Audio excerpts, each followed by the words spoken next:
چوتھی چیز ہے ظلم۔ اسی ظلم کے تعلق سے بعض باتیں نبی صلی اللہ علیہ وسلم کی تعلیمات کی روشنی میں آپ کے سامنے عرض کرنا چاہتا ہوں۔ یہ ظلم قیامت کے دن انسان کے اعمال کو برباد کر دینے، انسان کی نیکیوں کو دریا گرد کر دینے کا سبب ہے۔ ظلم کا مطلب یہ ہوتا ہے کہ ہر وہ چیز جو آپ کے ذمہ واجب تھی، آپ نے اسے ادا کرنے میں کوتاہی کیا، یا تو غلطی سے یا جان بوجھ کر، تو اس لیے ظلم کا دائرہ ہماری پوری انسانی زندگی کو محیط ہے۔ جب اللہ رب العالمین نے قرآن کریم میں نازل فرمایا کہ جو لوگ ایمان لائے اور اس کے بعد ظلم سے اپنے آپ کو متلبس نہیں کیا، ظلم میں اپنے آپ کو گرفتار نہیں کیا، ان کے لیے قیامت کے دن امن ہوگا اور وہی لوگ ہدایت یاب ہوں گے۔ الذین آمنوا ولم یلبسوا ایمانهم بظلم اولئک لهم الامن وهم مهتدون۔ تو صحابہ کو بڑا خوف لاحق ہوا، صحابہ ڈر گئے کہ ہم میں سے کون ایسا ہے جس نے اپنے نفس پر ظلم نہیں کیا، ہم میں سے کون ہے جو اپنے نفس پر زیادتی نہیں کرتا۔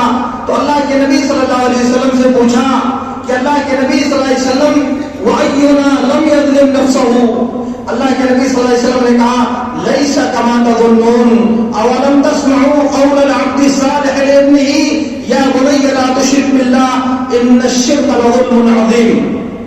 صحابہ نے کہا اللہ کے رسول، اللہ تعالیٰ کہتا ہے کہ جنہوں نے اپنے آپ کو ظلم سے بچایا ان کے لیے قیامت کے دن امن اور ہدایت ہوگی، ہم میں سے ہر آدمی ظلم کرتا ہے۔ تو اللہ کے نبی صلی اللہ علیہ وسلم نے کہا معاملہ ایسا نہیں جیسا تم سمجھتے ہو، بلکہ یہاں ظلم سے مراد شرک ہے۔ جیسا کہ نیک بندے لقمان نے اپنے بیٹے کو نصیحت کرتے ہوئے کہا تھا اے میرے بیٹے تم اللہ کے ساتھ شرک نہ کرو، کیونکہ شرک یہ سب سے بڑا ظلم ہے۔ تو یہ ظلم جو اللہ رب العالمین کے ساتھ شروع ہو کر مخلوقات کے باہمی تعلقات کے ارد گرد گھومتا ہے، اس کا دائرہ بہت وسیع ہے۔ اس لیے ہر وہ چیز جو اس کو اس کی جگہ سے ہٹا کر غلط جگہ پر رکھنے کی کوشش کی جائے، اس کے لیے جو مناسب مکان اور مقام اللہ نے متعین کیا ہے اس کو وہاں سے ہٹا کر دوسری جگہ ڈالنے کی کوشش کی جائے تو یہ ظلم ہے۔ مثال کے طور پر حدیث میں آتا ہے اللہ کے رسول صلی اللہ علیہ وسلم نے ارشاد فرمایا من اشار علی اخیہ بامر یعلم ان الرشد فی غیرہ فقد خانہ، جس نے اپنے بھائی کو ایسا مشورہ دیا جس کے بارے میں اس کو معلوم ہے کہ یہ غلط ہے، جانتا ہے کہ یہ بہتر مشورہ نہیں ہے مگر جان بوجھ کر غلط مشورہ دیا، تو اس نے خیانت کیا، اس کے ساتھ خیانت کیا، یعنی اس کے ساتھ ظلم کیا۔ اسی لیے حدیث میں آتا ہے اللہ کے نبی صلی اللہ علیہ وسلم نے ارشاد فرمایا وَإِذَا اسْتَنصَحَكَ أَخُوكَ فَانصَحْهُ، جب تمہارا بھائی تم سے نصیحت طلب کرے، خیر خواہی طلب کرے تو اس کے ساتھ خیر خواہی کرو، اس کے ساتھ اچھا معاملہ کرو۔ اب اس نے آ کے پوچھا، آپ سے مشورہ لیا، یار میں فلاں کام کرنا چاہتا ہوں، وہ کام میرے لیے کیسا لگے گا، کیسا رہے گا؟ آپ نے مشورہ دیا کہ نہیں یہ کام تمہارے لیے ذرا بھی مناسب نہیں ہے اور تم اس کو نہیں کر سکتے۔ اس نے سمجھ لیا کہ آپ نے اچھا مشورہ دیا ہے، لیکن پھر بعد میں آپ خود وہی کام کرنے لگے جو مشورہ اس نے لیا تھا، اس کو آپ نے بتایا کہ غلط ہے، اور اس کے بعد خود آپ اسی راستے پر اپنے آپ کو ڈال رہے ہو۔ اس کا مطلب کہ آپ نے جان بوجھ کر اس کے ساتھ خیانت کیا ہے، جان بوجھ کر اسے غلط مشورہ دیا ہے۔ یہ بھی ظلم کی ایک قسم ہے، یہ بھی ظلم کی ایک قسم ہے۔ میرے نبی صلی اللہ علیہ وسلم نے کہا انزل الناس منازلهم، لوگوں کے جو درجات ہیں ان درجات کے اعتبار سے ان سے معاملہ کرو۔ اگر باپ ہے تو باپ کا ایک درجہ ہے، اسے اس درجے پر رکھا جائے۔ اب اگر کوئی باپ کو بیٹا بنانے کی کوشش کرے، باپ کو بھائی بنانے کی کوشش کرے تو یہ باپ کے ساتھ ظلم ہے۔ اولاد ہے، بیٹے ہیں، بیٹوں کا حق ہے والدین پر، یہ ان کی اولاد ہے۔ اب اگر کوئی آدمی اپنے بیٹوں پر زیادتی کرتے ہوئے ان کے حقوق کو ادا نہ کرنا چاہے، ان کے حقوق کی ادائیگی میں ٹال مٹول کرنا چاہے تو یہ اولاد پر ظلم ہے۔ اللہ رب العالمین نے آپ کے مال میں جیسے آپ کے بیٹوں کا حصہ رکھا ہے، ویسے ہی آپ کے مال میں آپ کی بیٹیوں کا بھی حصہ رکھا ہے۔ بیٹوں کو حصہ دینا اور بیٹیوں کے حصے کو ہڑپ کر جانا یہ بیٹیوں پر ظلم ہے، یہ ان کے ساتھ ظلم ہے۔ دوسرا آدمی راستے سے گزر رہا ہے، آپ اس کو اشارہ کر رہے ہو، اشارہ کر کے اس سے حقیر اور اسے ذلیل کرنا چاہتے ہو، یہ اس پر ظلم ہے۔ آپ نے کسی کو جان بوجھ کر اپنے طنز کا نشانہ بنایا، اس کو مذاق اڑانا چاہا، اس کو رسوا کرنے کی کوشش کیا، یہ اس آدمی پر ظلم ہے۔ آپ نے ایک کی بات سنی، سننے کے بعد اس نے آپ سے بات کیا اور آپ جا کر کے اسے دوسرے کو بتاتے رہے فلاں نے تو ایسا کہہ رہا تھا، فلاں نے آپ کے بارے میں ایسا کہا، یہ ظلم ہے اس آدمی پر جس کی بات آپ نے جا کر کے وہاں پھیلائی ہے۔ کیونکہ اگر وہ اسے کہنا چاہتا تو آپ سے کیوں کہتا، وہ سیدھے اس سے جا کر کے کہتا۔ اللہ کے نبی صلی اللہ علیہ وسلم نے کہا کہ اذا تکلم الرجل بامر ثم اشار فهو امانۃ، کہا کہ جب کوئی آدمی کسی آدمی سے کوئی بات کرے، کوئی آدمی کسی معاملے میں کسی سے گفتگو کرے اور اس کے بعد اشارہ کرے کہ چپ رہنا، اور اس کے بعد اسے اس کو بتا دیا، تو یہ خیانت ہے، اور اس کو پوشیدہ رکھنا یہ امانت ہے۔ گویا کہ بات میں بھی امانت ہوتی ہے۔ کوئی بات آپ سے نے سنی، کسی نے آپ سے کوئی بات کہی، کسی نے کسی بارے میں آپ سے مشورہ لیا اور آپ نے اس کو جا کر کے دوسروں کو بتا دیا، غیر متعلق بات ہے، بلا وجہ جا کر کے دوسروں کو آپ خبر دے رہے ہو، یہ خیانت ہے، اور یہ جس کی بات آپ نقل کر رہے ہو یہ اس پر ظلم ہے۔ یہ ظلم کی وہ شکلیں ہیں جن کے بارے میں آپ کو تصور میں نہیں آتا، جسے آپ سوچتے نہیں ہو، آپ سمجھتے ہو کہ ہم نے بیوقوف بنا دیا۔ لیکن سنو میرے دوستو، اللہ کے نبی صلی اللہ علیہ وسلم نے فرمایا، بخاری اور مسلم کی روایت میں ہے، اتقوا الظلم فإن الظلم ظلمات یوم القیامہ، ظلم سے بچو کیونکہ یہ ظلم قیامت کے دن تاریکیاں بن کر کے آئے گا، انسان کو اندھیرے میں گم کر دے گا، اسے راستہ نظر نہیں آئے گا۔ گویا کہ یہ ظلم قیامت کے دن میدان محشر میں جب انسان کو راستے کی روشنی کی رہنمائی کی ضرورت ہوگی تو ظلم اس کو گھیرے ہوئے ہوگا، اسے چاروں طرف کہیں دکھائی نہیں دے گا، کیونکہ وہ ظلمتوں کے اور تاریکیوں کے گرداب میں پھنسا ہوا ہوگا۔ تو الظلم و ظلمات یوم القیامہ، ایک تاریکی نہیں کئی تاریکیاں ہوگا یہ ظلم۔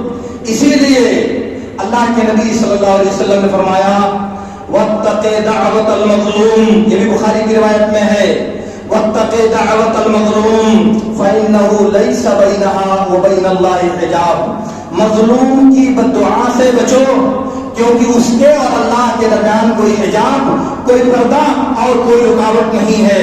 دوسری حدیث میں اللہ کے نبی صلی اللہ علیہ وسلم نے کہا، اتقوا دعوت المظلوم فإنها تصعد إلى السماء كأنها شرارة، مظلوم کی بد دعا سے بچو، یہ قیامت کی اللہ تعالیٰ کے دربار میں ایسے ہی اڑتے ہوئے تیزی کے ساتھ جاتا ہے جیسے چنگاری اڑتی ہوئی تیزی کے ساتھ اوپر کی طرف جاتی ہے۔ اللہ کے نبی صلی اللہ علیہ وسلم نے کہا، اتق دعوت المظلوم ولو كان فاجرا ففجوره على نفسه، کہا کہ مظلوم کی بد دعا سے بچو، اگرچہ کہ مظلوم فاسق اور فاجر ہے، اس کا فسق و فجور اس کے لیے ہے، مگر اس کی بد دعا عرش سے جا کر ٹکراتی ہے۔ اسی لیے دوسری حدیث میں کہا، دعوت المظلوم مستجابۃ وإن كان من کافر، کہا کہ مظلوم کی بد دعا مقبول ہوتی ہے اگرچہ کہ مظلوم کافر ہو، اگرچہ کہ بد دعا کرنے والا کافر ہو، اس کی بھی دعا اللہ رب العالمین قبول کرتا ہے۔ کیوں؟ اس لیے کہ اس پر ظلم کیا گیا ہے۔ اسی لیے اللہ کے نبی صلی اللہ علیہ وسلم نے فرمایا کہ مظلوم جب دعا کرتا ہے تو اللہ رب العالمین کہتا ہے، بعزتی و جلالی لانصرنک ولو بعد حین، میری عزت و جلال کی قسم میں ضرور تیری مدد کروں گا، اگرچہ کہ کچھ وقت کے بعد، اگرچہ کہ کچھ فاصلہ گزر جانے کے بعد میں تیری مدد کروں، مگر میں ضرور مظلوم کی مدد کروں گا۔ میرے نبی صلی اللہ علیہ وسلم نے کہا، ثلاث دعوات مستجابات لا شک فیہن، تین دعائیں اور تین دعائیں یقینی طور سے قبول کر لی جاتی ہیں، ان میں کوئی شک و شبہ نہیں ہے۔ ان میں سے ایک ہے دعوت المظلوم، مظلوم کی بد دعا یقیناً اللہ رب العالمین قبول کر لیتا ہے، اس میں کوئی تردد کی بات نہیں ہے۔ شرط یہ ہے کہ مظلوم آدمی ظلم نہ کرے، مظلوم آدمی دوسری زیادتی نہ کرے۔ مسلم کی روایت میں ہے، اللہ کے رسول صلی اللہ علیہ وسلم، سنو میرے دوستو، یہ میری بات نہیں، یہ میرے نبی صلی اللہ علیہ وسلم کا فرمان ہے کہ جب تو مسلمان آپس میں گالی گلوچ کرتے ہیں، ایک دوسرے کو برا بھلا کہتے ہیں، بیٹی اور بہن کی کہانی گناتے ہیں، تو اس کا جتنا گناہ ہوتا ہے سب کا سب اس کو ملتا ہے جس نے اس کو شروع کیا ہے، جس نے اس میں پہل کیا ہے، کیونکہ اگر وہ پہلے گالی نہیں دیتا تو دوسرا اس کو گالی نہیں دیتا، اس لیے دونوں کا گناہ وہ اٹھائے گا جس نے گالی دینے میں پہل کیا ہے۔ شرط یہ ہے کہ مظلوم آدمی حد سے آگے نہ بڑھے، مظلوم آدمی زیادتی نہ کرے۔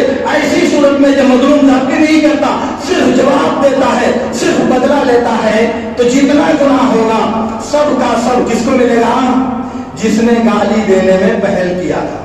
تو میں عرض یہ کرنا چاہ رہا تھا کہ ظلم انتہائی خطرناک نتائج کا حامل ہے، انتہائی سنگین نتائج بھگتنے کے لیے انسان کو تیار کر دینے والا عمل ہے۔ بخاری کی روایت میں ہے، اللہ کے نبی صلی اللہ علیہ وسلم نے ارشاد فرمایا، من كان له على اخيه مظلمة من عرض او شيء فليتحلله قبل يوم القيامة يوم لا درهم ولا دينار۔ کہا کہ جس کا اپنے بھائی سے کوئی حق متعلق ہو، جس نے اپنے بھائی پر کوئی ظلم کیا ہو، آبرو ہو یا کوئی دوسری چیز ہو، تو اس کو قیامت سے پہلے ابھی حلال کر لے، قیامت سے پہلے اس کا تصفیہ کر لے، کیونکہ جس دن نہ روپیہ ہوگا نہ پیسہ ہوگا، لیکن نیکیوں کا تبادلہ کیا جائے گا۔ کیسے؟ مظلوم آئے گا، رب سے فریاد کرے گا، تو ایسی صورت میں ظالم کی نیکیاں مظلوم کو دے دی جائیں گی، ظالم کی نیکیاں مظلوم کو دے دی جائیں گی، اور اگر ظالم کی نیکیاں ختم ہو گئی تو مظلوم کے گناہ ظالم کے سر لاد دیے جائیں گے، مظلوم کے گناہ ظالم کے سر لاد دیے جائیں گے۔ دنیا میں تو بہت بڑا فرعون تھا، خاندان بہت بڑا تھا، اقتدار بہت عالی تھا، اس کے سکے کی کنجیاں دنیا میں چلا کرتی تھی، دنیا میں کسی کو طاقت نہیں تھی کہ نظر اٹھا کر اس کے چہرے کی طرف دیکھ سکے، مگر میرے رب کے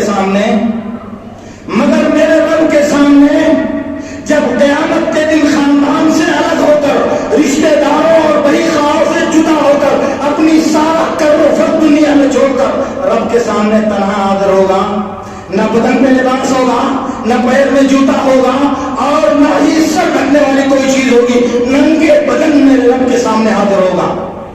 اس وقت یہ طاقت کام آئے گی کیا؟ اس وقت یہ جہاں وشم آپ کی مدد کرنے آئے گا کیا؟ سنو میرے دوستو، مسلم کی روایت میں ہے، اللہ کے رسول صلی اللہ علیہ وسلم نے ارشاد فرمایا، اتدرون من المفلس؟ صحابہ سے کہا، تم جانتے ہو کہ محتاج، فقیر، قلاش کون ہے؟ صحابہ نے کہا، المفلس فینا من لا درہم لہ ولا متاع۔ ہم میں سے تنگ دست وہ ہے جس کے پاس نہ روپیہ پیسہ ہو اور نہ سامان زندگی ہو، نہ اسباب دنیا اس کے پاس ہو، وہ مفلس ہے۔ لیکن میرے نبی صلی اللہ علیہ وسلم نے کہا، وَلَكِنَّ الْمُفْلِسَ مِنْ أُمَّتِي مَنْ يَأْتِي يَوْمَ الْقِيَامَةِ بِصَلَاةٍ وَصِيَامٍ وَزَكَاةٍ وَقَدْ ضَرَبَ هَذَا وَشَتَمَ هَذَا وَكَذَبَ هَذَا وَأَكَلَ مَالَ هَذَا۔ میری امت کا مفلس وہ ہے جو قیامت، یعنی امت محمدیہ میں فقیر اور محتاج وہ ہے جو قیامت کے دن آئے گا، روزے لے کر کے آئے گا، نماز لے کر کے آئے گا، زکات لے کر کے آئے گا، سب کچھ نیکیوں کا ایک جمگھٹا لے کر کے آئے گا۔ بات دوسری روایت میں یاتی بالحسنات امثال الجبال، پہاڑ کی طرح سے نیکیاں لے کر کے میدان محشر میں آئے گا، لیکن اس کو گالی دی ہے، اس پر تہمت لگائی ہے، اس کا مال لے لیا ہے، اس کو برا بھلا کہا ہے، اس کے ساتھ زیادتی کی ہے، اسے گالی گلوچ دیا ہے، اس کے بعد جو جس کا حق لیا ہے وہ لوگ اللہ تعالیٰ کے پاس آئیں گے، اللہ تعالیٰ اس نے میرا مال لے لیا تھا، چلو ایسا کرو اس مال کے بدلے میں اس کی نیکیاں اس کو دے دو۔ وہ آئے گا، اس نے مجھ کو گالی دیا تھا، میں اس کو جواب نہیں دے سکتا تھا، چلو اس کی نیکیاں مظلوم کو دے دو، جس کو گالی دیا تھا اس کو دے دو۔ دوسرا آئے گا، میرا مذاق اڑایا تھا، اللہ تعالیٰ مجھے رسوا کیا تھا مخلوق کے سامنے، اس کی نیکیاں اس کو دے دو۔ نیکیاں ختم ہو گئی، نیکیاں ختم ہو گئی، وہ پہاڑ جیسے نماز اور روزہ اور زکات سب ختم ہو گیا۔ ابھی مظلوموں کا سلسلہ باقی ہے، ابھی اور لوگ تقاضا کرنے والے ہیں، تو اب ایسی صورت میں مظلوم کے جو گناہ ہیں وہ ظالم کے سر ڈال دیے جائیں گے، اور اس کے بعد نیکیاں ختم، گناہ لازم، تو کہاں جائے گا ایسا انسان؟ نیکی کیا تھا، نماز پڑھی تھی، روزہ رکھا تھا، زکات کیا تھا، بھلائی کا حکم دیا تھا، برائی سے روکا تھا، مگر حقوق العباد کے بارے میں غفلت برتتا تھا، حقوق العباد کی سنگینی کو محسوس نہیں کرتا تھا، بندوں کے باہمی حقوق کی رعایت نہیں کرتا تھا، اپنے غرور، اپنے نشہ اور اپنے اقتدار کے تندرات میں اسے کچھ سمجھ میں نہیں آتا تھا۔ لیکن رب کے سامنے جب حاضر ہوگا تو سب کچھ کرنے کے بعد دنیا میں کہتا ہے نا کہ میں بہت بڑا آدمی ہوں، کس کی ہمت ہے اس گاؤں میں کہ مجھ سے زبان لڑا سکے، کس کے پاس طاقت ہے کہ میری نظر میں نظر ملا کر مجھ سے بات کر سکے، مگر کرے گا بات وہاں میرے رب کے سامنے تب پتا چلے گا کہ کتنی طاقت آپ کے پاس ہے۔ سارے گناہ آپ کے سر لاد دیے گئے اور اس کے بعد اللہ تعالیٰ نے انصاف کر دیا۔ اب یہ ظلم، یہ زیادتی، یہ حقوق کا غصب کرنا آپ تو دنیا میں بہت معمولی بات سمجھتے ہو نا، اس کا کوئی مطلب آپ کی نظر میں نہیں ہوتا، وہ ایک مکھی بیٹھتی آپ کے اندر پر اس کا ہاتھ دیا، اتنا بھی آپ کو احساس نہیں ہوتا۔ لیکن آپ سن لو، دکانوں پر، بازاروں میں، چائے خانوں میں اور اپنی ذاتی مجلسوں میں بیٹھ کر جو آپ اللہ کے بندوں کو اپنے طنز کا نشانہ بناتے ہو، اپنی تذلیق کا نشانہ بناتے ہو، مزے لیتے ہو دوسروں کی آبرو سے کھلواڑ کر کے، وہ آپ کے اعمال کو برباد کر دینے کا سبب ہے، وہ آپ کی نیکیوں کو ضائع کر دینے کا سبب ہے۔ دنیا میں بہت مزہ آتا ہے، بہت اچھی مجلس ہوتی ہے آپ کی، گھنٹوں آپ بیٹھے رہتے ہو، گھنٹوں آپ ٹھٹھا کرتے رہتے ہو، کوئی اکتاہٹ نہیں ہوتی کیونکہ مجلس بہت شاندار ہے، مگر کیوں؟ اللہ کے بندوں کا گوشت کھایا جا رہا ہے، ان کی حرمت کو پامال کیا جا رہا ہے، ان کی آبرو کے ساتھ کھلواڑ کیا جا رہا ہے، ان کی بے عزتی کرنے کی ترکیبیں اپنائی جا رہی ہیں، اللہ کے بندوں کو ذلیل کرنے کے لیے سازشوں کے طریقے رچے جا رہے ہیں۔ کیا ہوا؟ کہاں گئی آپ کی ساری عقل؟ کہاں گئی آپ کی فرعونیت؟ ذرا ایک بار ٹھنڈے دل سے سوچو میرے دوستو، غور کرو۔ تو ٹھنڈے پانی سے سردی کے موسم میں وضو کر کے آئے تھے نماز پڑھنے، سخت پریشانی کے عالم میں اللہ کے لیے زکات نکالا تھا، سخت دشواری کے عالم میں اپنا مال محتاج اور فقیر کو دیا تھا جب اسے ضرورت تھی، سخت دھوپ میں، مئی اور جون کے سخت گرم موسم میں بھوک اور پیاس رہ کر اللہ کے لیے روزہ رکھا تھا، مگر بدلا ثواب، اجر، نیکی کہاں گئی میرے دوستوں؟ کس کھانے میں آپ نے ڈال دیا اپنی نیکیوں کو؟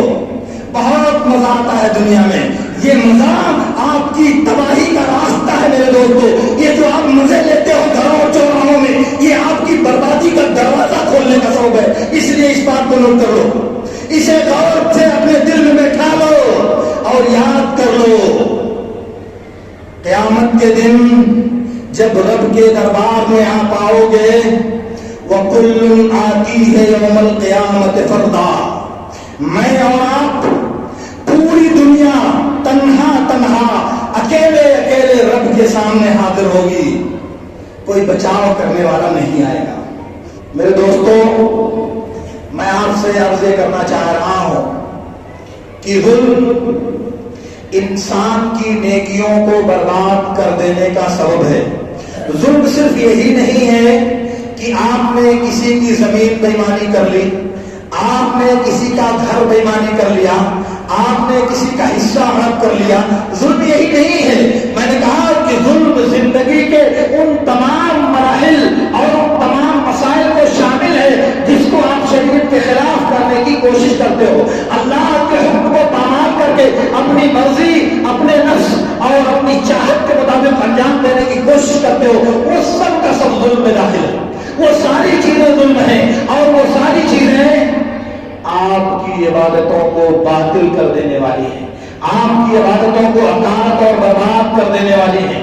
ابو یعلا نے اور احمد نے اور طبرانی نے، ابو یعلا نے مسند میں، احمد نے مسند میں اور طبرانی نے المعجم الکبیر میں بسند صحیح روایت کیا ہے عبداللہ بن مسعود رضی اللہ تعالیٰ عنہ سے، اللہ کے نبی صلی اللہ علیہ وسلم نے ارشاد فرمایا ان الشیطان قد یئس ان تعبد الاصنام فی ارض العرب ولکنه یرضى لكم بالمحقرات وهي الموبقات واتقوا الظلم ما استطعتم فإنه يأتي يوم القيامة بصحيفة من أعمال يرى أنها تنجيه ولكن لا يزال طالب يأتي إلى الله تعالى یا رب قد شتمنی یا رب قد ظلمنی فیعطى من سیئاته علیہ فإذا فنیت سیئاته فإذا فنیت حسناته تطرح علیہ سیئاتهم ثم طرح في النار.